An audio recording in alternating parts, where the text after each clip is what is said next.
Jain international trade organisation जितो पुणे विभागाचा 18वा वर्धापन दिन आणि सेवा गौरव पुरस्कार वितरण सोहळा मंगळवारी बिबवेवाडीतील अण्णाभाऊ साठे सभागृहात आयोजित करण्यात आला होता. पुरस्कारांचे वितरण स्वामी श्री गोविंद देवगिरीजी यांच्या हस्ते झाले. यावेळी श्रीमती प्रमिलाताई नौपतलाल साकला यांचा जीवन गौरव पुरस्काराने औद्योगिक क्षेत्रातील योगदानाबद्दल सुजय उदयबाबू शहा, सामाजिक सेवेसाठी विनोद शंकरलाल राठोड, व्यावसायिक क्षेत्रातील योगदानाबद्दल सुजित सोहनलाल जैन, युवा उद्योजक सुधेंदू चैतन्य शहा, डॉक्टर पूजा अभिजित लोढा तसेच संस्थात्मक कार्यासाठी आणि माहिती क्षेत्रातील योगदानाबद्दल श्रुतभवन श्रुतदीप रिसर्च फाउंडेशन यांचा गौरव करण्यात आला. पुणेरी पगडी, शाल आणि सन्मानपत्र असे पुरस्काराचे स्वरूप होते.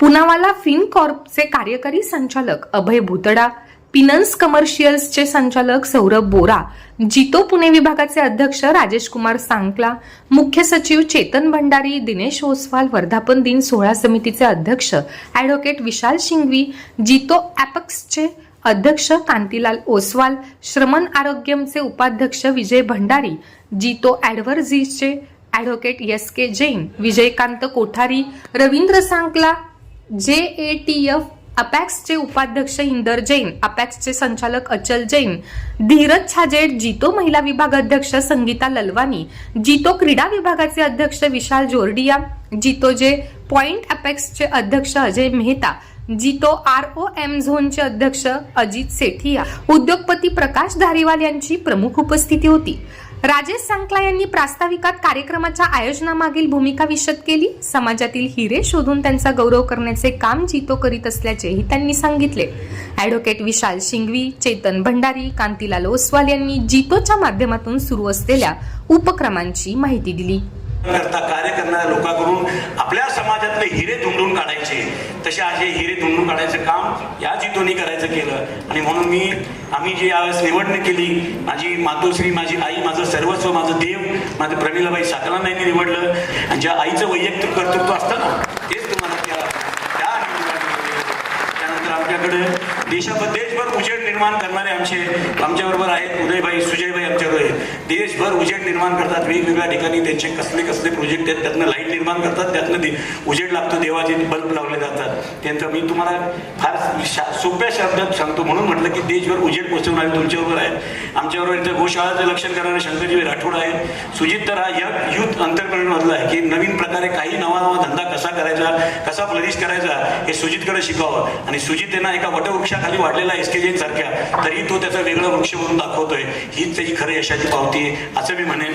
त्यानंतर आपल्याकडे जे सुधेंदू शहाची आम्ही आत्ताच कॅसेट पाहिजे. सुधेंदू एवढा मोठा आम्हाला कधीच कळलं नाही, कारण तो कधी आमच्यात आलाच नाही ना. तुम्ही जेव्हा तुमच्या समाजात येता ना, तेव्हा समाजाच्या लोकांना कळतं तुम्ही किती मोठे आहात. आणि आमच्या सगळ्यांची की लहान आमच्याकडे आता पूजा लोढा आहे की जिथं खरं तिचं बुद्धी कौशल्य आहे की पोटामध्ये असलेल्या बाळाला जर कोणते रोग असतील तर काय असेल, किंवा मेंदूमध्ये किंवा हातामध्ये, तर ती पोटामध्ये असलेल्या बाळाला 2-3 महिन्याच्या आतमध्ये सांगू शकते. अशी एक तज्ञ आमच्याकडे पूजा लोढा आलेली आहे. आणि त्यानंतर श्रुतभवन आहे. श्रुतभवन म्हणजे काय हे फक्त राजभाऊ सांगू शकतील, कारण जैनांचा जो 4000 वर्षाचा इतिहास आहे, जी हस्तलिपीत आहे, जिथं जिथं पुस्तकं लिहिलेली आहेत, ही सगळी पुस्तकं एकत्र करून आणायची. त्याचा एक पुण्यामध्ये मोठे का गुरु भगवंतांनी निश्चय केला. आणि नरेंद्र भाऊ सारखा, राजू भाऊ सारखा अशी लोक एकत्र झाली, अचलबाई सारखी, आणि सगळ्या लोकांनी अशी एकत्र झाली आणि ठरवलं की का नाही आपल्या समाजाचा इतिहास आपण गोळा करावा. आणि मग त्यांनी एक जमीन पुण्यामध्ये घेतली. प्रकाश धाडीवालांसारखा त्यांच्या मागे उभा राहिला आणि एक वेगळं नवीन भवन बनतंय. आणि म्हणून गुरु भगवान त्याच्याकरता, या संस्थेकरता पण आपला पण आशीर्वाद पाहिजे होता की देवाचं काम करण्याकरता देवाचा माणूस आला तर देव पण येतच त्या कामाला. आणि म्हणून तुम्ही आलेला आहात, मी आपलं स्वागत करतो. माना कि अयोध्या एक ऐसा इतिहास बन चुका है कि आने वाले समय में भारत अयोध्या के नाम पे जाना जाएगा. अगर विश्व से कहीं भी से लोग आएंगे तो अयोध्या के लिए आएंगे. ऐसे अयोध्या के अंदर जिस जैनिज्म का हजारों साल का इतिहास है, जिस जैनिज्म की लीगेसी वहां पर पाई गई, जहां पर हम लोग अगर इतिहास देखें तो राजा रजवाड़ों के अंदर कहीं ना कहीं जैनिज्म वहां पर आता है. मैं आपसे रिक्वेस्ट करता हूं, ऐसी भूमि के ऊपर हमें 20 या 25 एकड़ अगर जगह आपने दी तो हम वहां पर हमारा कल्चर, वहां पर जैनिज्म क्या होगा ये हम कर सकते हैं। और ये अगर आपने जीतो को कार्य कर दिया तो जैनिज्म, क्योंकि जैनिज्म एक बहुत हजारों साल की एक परंपरा है और इस लीगेसी को अगर हम लोग सही में संजोगे तो वहां पर अगर 25 एकड़ की जगह मिलती है तो जीतो 100% वहां पर संस्कार के लिए और जैनिज्म के लिए एक बहुत अच्छा स्कल्पचर कर सकता है और जो अयोध्या के लिए भी बहुत बढ़िया रहेगा। और आने वाले विश्व के अंदर जितने भी लोग हैं उस स्थान को भी देखेंगे। तो मैं आज इस मंच पर आपको रिक्वेस्ट करता हूं, क्योंकि आप सर्वसा है, आपकी बात को कोई टालते नहीं है, अगर ऐसा कार्य हमारे साथ होता है तो हम अभिवादित रहेंगे। बहुत बहुत धन्यवाद होगा आपका और हम इस जैन कम्युनिटी के ऊपर बहुत बड़ा आपका एक आशीर्वाद रहेगा।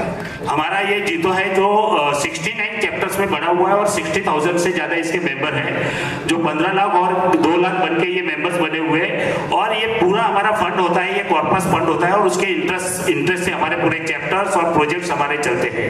तो इसके अंदर ये जो है हमारा 29 इंटरनेशनल इसके ब्रांचेस है, इंडोनेशिया, मस्कत, दुबई, ऐसे हर जगह पे, यूएस, यूके, हर जगह पे। और उसका उद्देश्य एक ही है कि हमारे जो जैन युवा बच्चों है उनको बिजनेस के क्षेत्र में कैसे आगे लिया जाए, इसके पीछे का ये मुख्य उद्देश्य है। आज हमारे देश में ऐसा हो गया कि दानदाता समाज, सभ्यता से व्यवहार करने वाला समाज, उसकी संख्या तो घट रही है और जिनमें जन्म लेने वाले केवल अपराधी बनने वाले हैं उनकी संख्या बढ़ रही है। इसका विचार कौन करने वाला है? इसका विचार आज करना आवश्यक है और ये विचार हम नहीं करेंगे तो हमारा सारा प्लानिंग गड़बड़ा जाएगा। हम लोग ब्याज में तो प्लानिंग करते हैं, ब्याज का प्लानिंग जैन भाइयों को सिखाने की आवश्यकता नहीं है, बच्चों का प्लानिंग कौन सिखाएगा ये प्रश्न है मित्रों। और इसके लिए हमारी माताओं को तैयार करने की आवश्यकता है, इसलिए उनका एक नए ढंग से, एक विशेष रूप से प्रशिक्षण करने की भी आवश्यकता है। ये सारी बातें आप लोगों के ध्यान में लाकर के देने के लिए मैं यहाँ पर बैठा हूँ। मनोरंजन करने वाले आप लोगों को अनेक मिल जाएंगे, लेकिन आपके कल्याण की बात कहना ये मेरा धर्म है, इसलिए मैं अपने धर्म का पालन करने के लिए यहाँ आया। समाज में बढ़ने वाली हिंसा की ओर हमारा ध्यान है कि नहीं? हमारे युवा बंधु, अरे अहिंसा परमो धर्मः, यही कहने वाला हमारा ये जैन समाज, ये मारवाड़ी समाज और ये हमारे सारे धर्माचार्य अगली पीढ़ी के युवक बालकों का आचरण कैसा हो रहा है इसकी ओर हमारा ध्यान होना चाहिए। कुछ कुछ लोगों का ध्यान जा रहा है, लेकिन मित्रों सरकार जो कानून बनाती है उसकी ओर भी हमारा ध्यान जाना चाहिए। अभी भी सरकार ने हमारी शिक्षा में अन्न देना आरंभ किया और उस छोटे बालकों को दिए जाने वाले अन्न में अंडों को समाविष्ट कर दिया। इसका विरोध कौन करेगा? इसका विरोध हम लोगों को करना चाहिए। जैन आचार्य कर रहे हैं, हमारे वारकरी संत कर रहे हैं। और ध्यान रखना, अभी तो हम सरकार के पीछे बहुत पड़ने वाले नहीं हैं, क्योंकि ये महीना, ये 2 महीने बहुत महत्वपूर्ण है। हम नया कोई इशू खड़ा नहीं करेंगे, लेकिन एक बार 4 जून हो जाने दो, हम तो इसके पीछे पड़ने वाले हैं। ये बुरी बात है, बंद करा करके।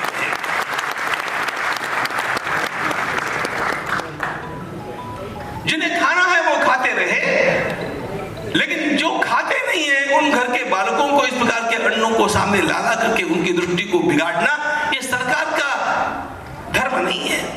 तो मित्रों, ये सारी बातें इसलिए जानना आवश्यक है कि यदि हम संगठित होकर के कोई काम करते हैं तो अपने आप हम अपने सारे इरादे मजबूत रख करके उस प्रकार का भारत निर्माण करके रहेंगे। कुछ अच्छा बोलने वाले को कुछ हित की बात बोलने का भी अधिकार होता है और वो बात भी मैं आपसे बतलाना चाहूंगा। इतना अच्छा है जैन समाज। अभी आपने कहा, हमारे एक बंधु ने कहा कि अमेरिका का जीडीपी जूस के ऊपर निर्भर करता है। That's right. ये बात तो स्पष्ट है कि भारत का जीडीपी मारवाड़ी और गुजरातियों के ऊपर ही डिपेंड करता है। तो मुख्य बात यह है कि यह समाज दातृत्व संपन्न समाज रहा। जहां पर भी आप देखेंगे, पूरे देश में मैं घूमता हूं, जहां पर भी आप देखेंगे गौशालाओं का प्रतिपादन करने वाला सबसे अग्रगण्य समाज यदि कोई समाज है तो मारवाड़ी समाज है। इसमें कोई डाउट नहीं है। व्यथा मेरी ये है, दुख मेरा ये है, अब कान खोल करके सुन लो।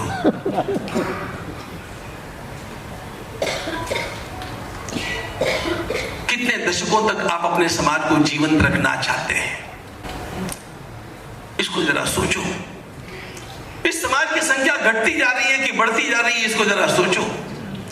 इसकी डेमोग्राफी का विचार कभी आपने किया है कि नहीं, इसको भी जरा सोचो। यह सोचना बहुत आवश्यक है मित्रों, क्योंकि एक बार डेमोग्राफी का चक्कर उल्टा चल गया तो फिर उसको सीधा करना बहुत कठिन होता है। और इसलिए इस समाज की घटती हुई लोक संख्या का विचार कभी आप नेता लोग करते हैं कि नहीं, इसको सोचना चाहिए। ये बहुत आवश्यक बात है।